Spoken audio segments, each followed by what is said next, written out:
Mamul na pergi sampai Tiboda dari pasar paling hebat sebelumnya antara segala beberapa itu bagi dari rumah ini berbeda dah sahabat pergi dari ini berlibat pergi asing juga pergi pelajari lagi ini berlibat asing timur pergi asing mahir menunggu menjadi dengan api dengan asing di pak serba atau bersukan asing jadi dari ini ada api militer terakhir sudah selesai apa ini pergi Hindu dari Indonesia militer orang itu yang sehingga kali ini orang kalau kita tidak itu adalah kita kali ini pak perjuangan adalah permasalahan jiwa Purwodadi ini dari air dari kuda lalu dari itu tahu kerja dengan mereka itu mereka yang tahu kerja Hindu dari sering jiwa itu yang sih itu mereka mana mampu berharap bahwa mampu cerita bahwa kasih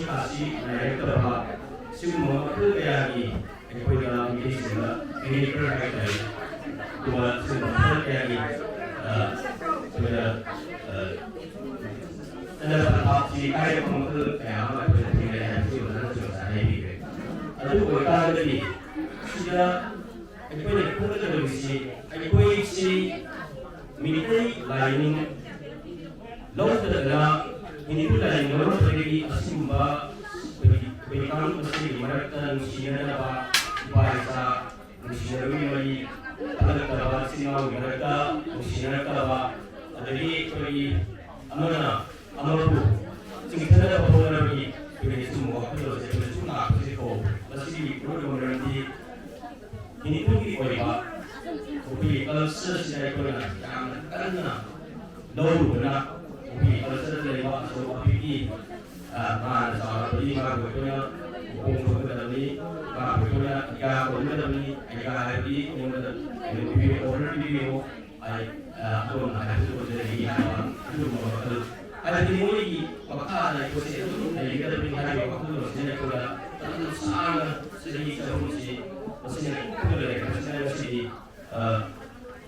Jadi sila apa kumba ini aku cuma aku mengenal aku pengalari dan aku mengenal aku ini dari pengalasi sila orang mengenal aku mengenal kalau mau yang si aku benar-benar seperti dari Manipur aina pergi kali pada bulan kedalam ada dari mulai singgah mana kali pada lei ada lagi amu kamu kerja Manipur aja macam mana kali pakai itu jadi amu kamu kerja dari sisi nama ini sing Nagaland Assam jadi Tripura ada di sisi itu ini begitu apa begitu jadi hari ini sihnya yang masih sudah di sini waktu masih musik yang sunnah itu mana dari hari ibarat adanya kerja begini sih waktu pada di sini yang itu tahu dari ibu atau yang berbeda pertama begini sih pada pertama mina lalu ada beberapa orang yang makin lebar dari yang beberapa ada susah ikui menjadi dari vaksin yang vaksin tahu sanggup nama beberapa menjadi sini sih tapi kalau begini menjadi yang terkenal apa ini masih terkenal menjadi beberapa kita ada 6% untuk naik lagi menjadi ada beberapa vaksin itu aku dari pihak misalnya aku kebetulan di sini di kepala lagi di hari ini di menurut dia lagi jadi kamu di menipuri kalau suci ini sudah asal kerana masih cuma kalau masuk ini aman asal pergi sisi di jadi sudah mau bisa ada yang mau bagi isi ada yang isi masing masing mereka semuanya orang mereka isi kali ini masih sudah sih kemudian sini baru orang ini sih ada punya nanti orang punya lagi nanti punya ada leader punya kayak baru bagi sisi sama mereka bagi Hindu tapi kalau Beda itu, lagi prinsip apa itu? Hindu dalam tapi itu, dari kasih, seluruh dunia ini. Itu kasih, itu ini hanya, itu ya, benar-benar itu ini kepungan itu Hindu dalam lalu itu pesan panggil,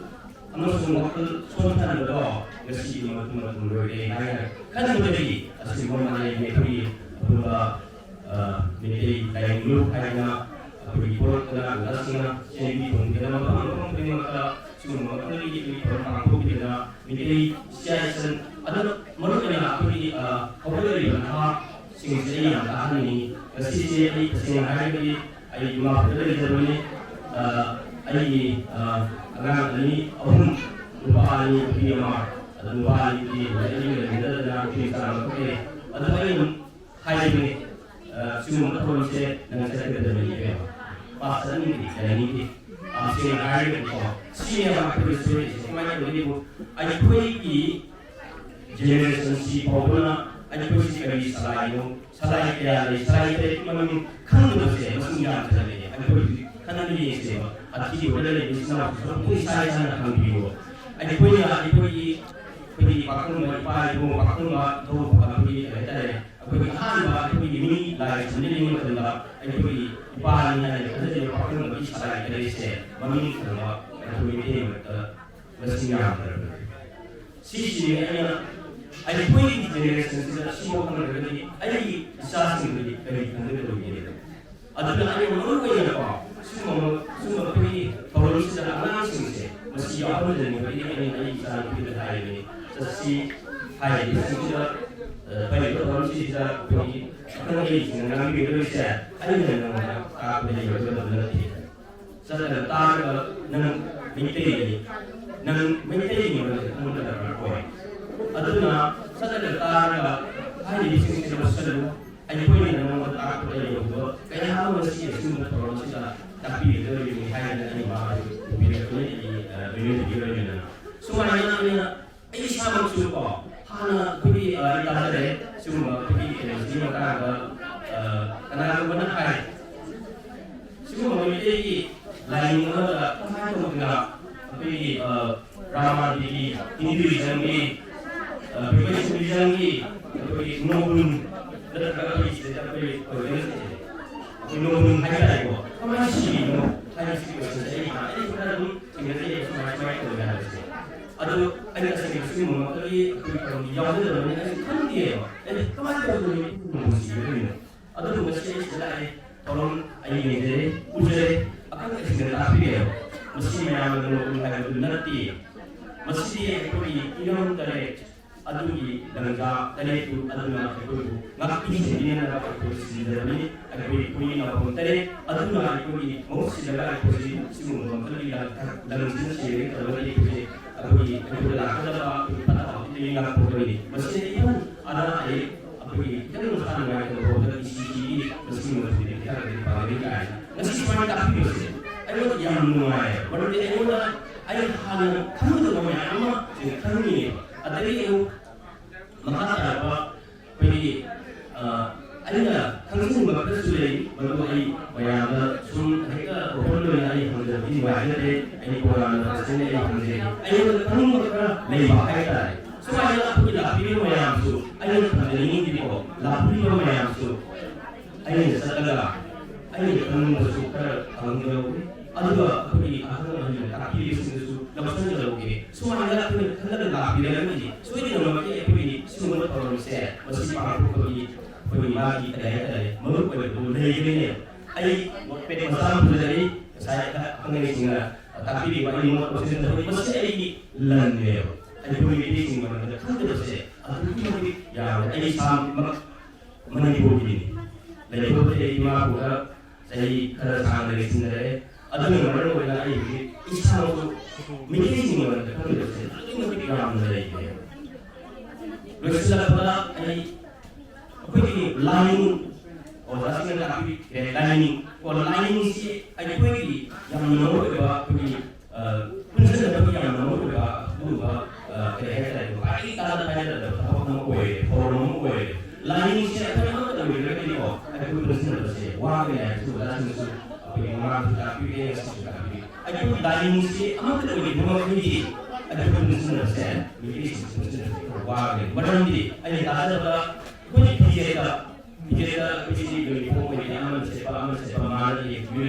ꯐꯤꯖꯦꯠ ꯃꯥꯟꯅꯔꯒ ꯑꯩꯈꯣꯏ ꯇꯧꯒꯅꯤ ꯍꯥꯏꯕꯁꯨ ꯑꯩꯈꯣꯏ ꯍꯥꯏꯕ ꯉꯝꯗꯦ ꯑꯩꯈꯣꯏꯒꯤ ꯆꯥꯕ ꯊꯛꯄꯗꯁꯨ ꯑꯃꯅ ꯆꯥꯕꯒ ꯑꯃꯅ ꯆꯥꯕꯒ ꯃꯥꯟꯅꯗꯦ ꯃꯥꯟꯅꯗꯕ ꯑꯝꯇ ꯂꯩꯇꯦ ꯑꯩꯈꯣꯏꯒꯤ ꯑꯃꯔꯣꯝꯗ ꯑꯅꯤ ꯐꯥꯎꯕꯤ ꯍꯥꯏꯔꯒ ꯍꯥꯏꯅꯔꯤꯕ ꯑꯩꯈꯣꯏꯁꯨ ꯑꯗꯨꯝ ꯈꯪꯒꯅꯤ ꯁꯨꯃꯥꯏꯅ ꯇꯧꯗꯅ ꯑꯩꯈꯣꯏꯒꯤ ꯃꯥꯟꯅꯗꯕꯁꯤ ꯍꯤꯔꯝ ꯑꯃꯠꯇꯗ ꯑꯩꯈꯣꯏꯁꯨ ꯃꯥꯟꯅꯗꯦ ꯑꯩꯈꯣꯏꯒꯤ ꯋꯥꯉꯥꯡ ꯃꯥꯟꯅꯗꯦ ꯁꯉꯥꯡ ꯃꯥꯟꯅꯗꯦ ꯆꯥ ꯆꯤꯟꯖꯥꯛ ꯑꯩꯈꯣꯏ ꯃꯥꯟꯅꯗꯦ ꯐꯤꯖꯦꯠ ꯆꯥꯛꯆꯥ ꯃꯥꯟꯅꯗꯦ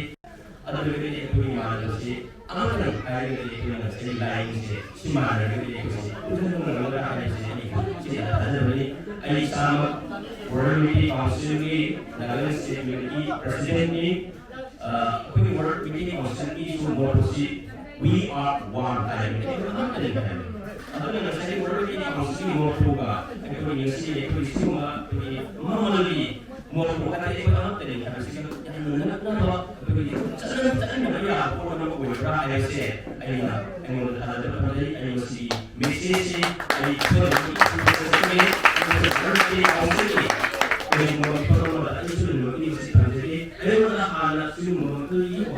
ꯑꯩꯈꯣꯏ ꯀ꯭ꯔꯤꯇꯤꯁꯥꯏꯖ ꯇꯧꯕ ꯃꯌꯥꯝ ꯑꯃ ꯑꯩꯉꯣꯟꯗꯁꯨ ꯂꯥꯛꯏ ꯁꯨꯃꯥꯏꯅ ꯇꯧꯕꯗ ꯅꯨꯡ ꯊꯥꯡꯉꯤ ꯑꯗꯒꯤ ꯁꯤꯕ ꯈꯣꯠꯄꯒꯤ ꯃꯇꯥꯡꯗ ꯃꯁꯤ ꯄꯨꯝꯅꯃꯛ ꯑꯩ ꯌꯥꯔꯤꯕꯃꯈꯩ ꯍꯥꯏꯔꯤꯕ ꯑꯩꯈꯣꯏ ꯑꯗꯨꯒꯨꯝꯕ ꯋꯥꯔꯜꯒꯤ ꯀꯥꯎꯟꯁꯤꯜꯒꯤ ꯃꯐꯝꯗ ꯁꯤꯒꯨꯝꯕ ꯊꯣꯛꯍꯟꯖꯒꯦ ꯑꯃꯨꯛꯀ ꯍꯟꯅ ꯁꯤꯒꯨꯝꯕ ꯃꯤꯐꯝ ꯑꯃ ꯄꯥꯡꯊꯣꯛꯄꯤꯕꯒꯤꯗꯃꯛ ꯑꯊꯤꯕꯒꯤ ꯏꯆꯤꯜ ꯏꯅꯥꯎꯁꯤꯡꯕꯨ ꯍꯟꯅ ꯊꯥꯒꯠꯆꯔꯤ ꯂꯣꯏꯅꯅ ꯑꯔꯥꯞꯄꯗꯒꯤ ꯃꯅꯤꯄꯨꯔꯗꯒꯤ ꯃꯌꯥꯏꯗꯒꯤ ꯑꯩꯈꯣꯏꯒꯤ ꯂꯥꯛꯄꯤꯔꯤꯕ ꯑꯣꯖꯥꯁꯤꯡꯕꯨ ꯊꯥꯒꯠꯆꯕ ꯂꯣꯏꯅꯅ ꯑꯩꯍꯥꯛ ꯉꯁꯤꯒꯤ ꯃꯇꯥꯡꯗ ꯁꯨꯝ ꯇꯦꯟꯁꯤꯟꯖꯔꯒꯦ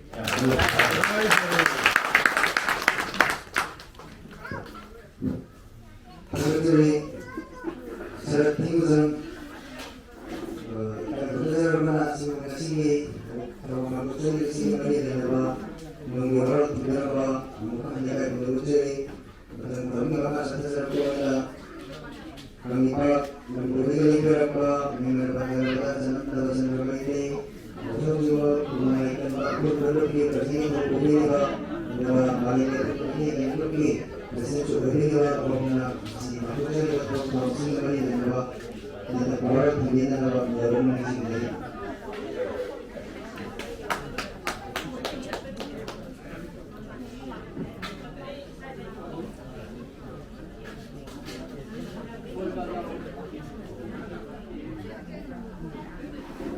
너무나 이런 시골이가 내가 도와주는 사람을 때는 시기 마음이 아프나 이렇게 인신과 체리와 석방이 흔들기 소가 오가노비와 자수 대학의 가이프로와 우셀이 아나파 무슨 아나파를 얘기하는 시선 시나고 발표도 가이프는 셋 하나 마음이 아픈 얘기를 공부로서나 그런 사람들이 와하는데 내가 그렇지 나를 찾아와 백동화 호를 그리나 이르다 보아 지금 아토크나 지금은 우리가 볼 거는 시원한지 이거나 동네 이야기 따르러 이 동가 농아들이 이실 이하생이와 마포문이나 우리가 빨리 직접 공부하려고 마령과 통을 따뜻하게 이용하나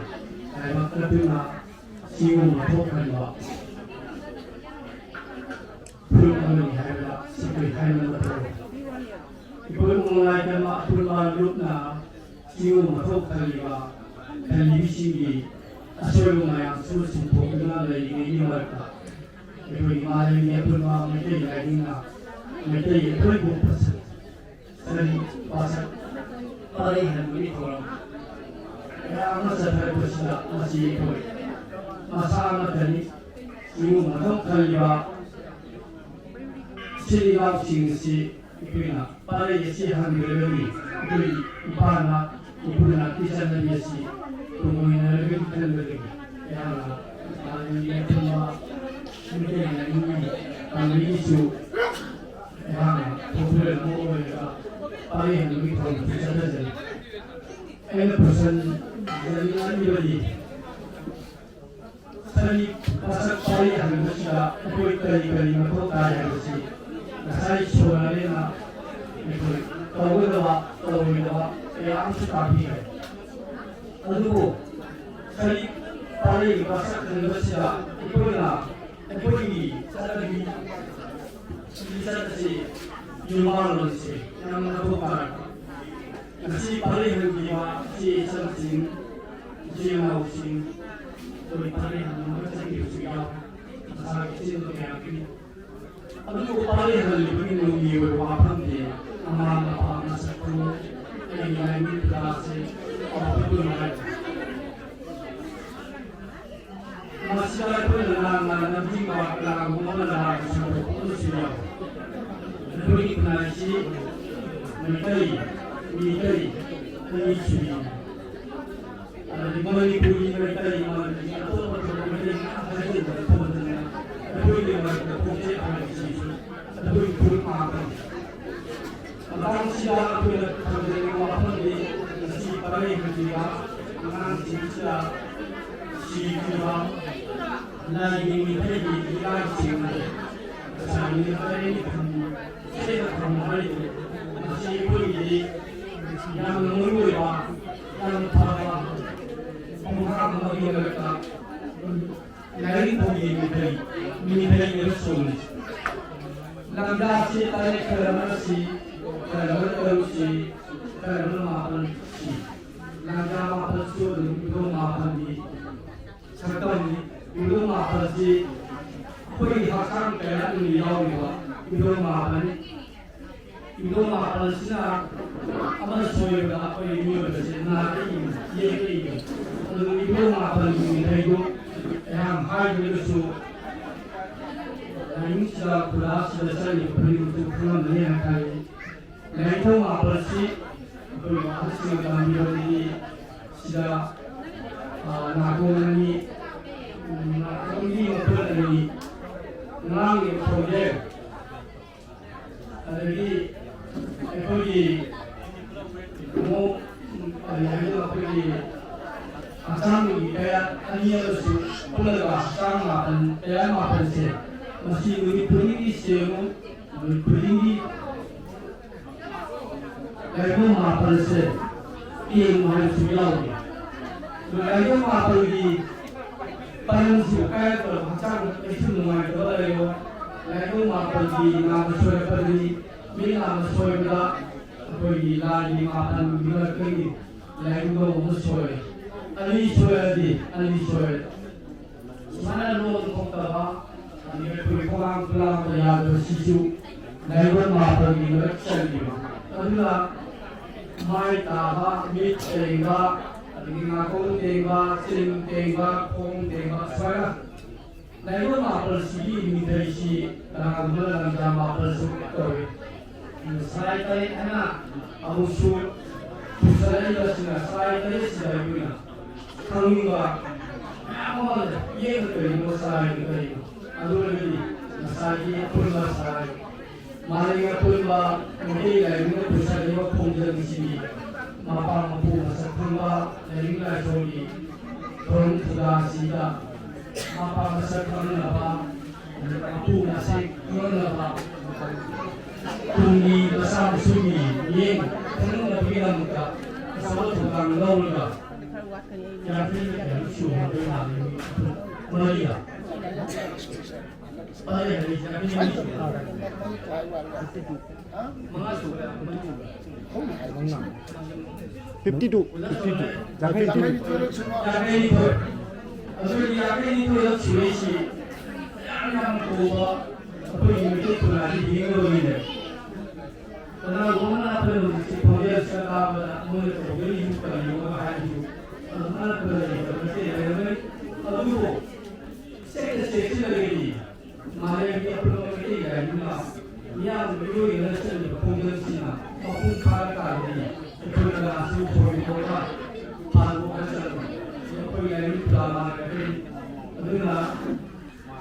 행동하기야 정말 것이라 오늘 수단 것을 하나님과 문제 지하고 방기 파원을 학교 감정에 만약에 불만을 깨기나 시비 말야 행위 벌수가 그것이 여기 시선싱 시나오싱가 시비 사비 와사토 어비에는 이파 사토비로 이부 사토비로 이마 사토비로 시라는 것이 시절이 나에게 그런 게 아니라 마마 사토비가 마바이 나베로 마사지로 러르르이 통상을 어떻게 와디랑 하는 거 방황을 가지고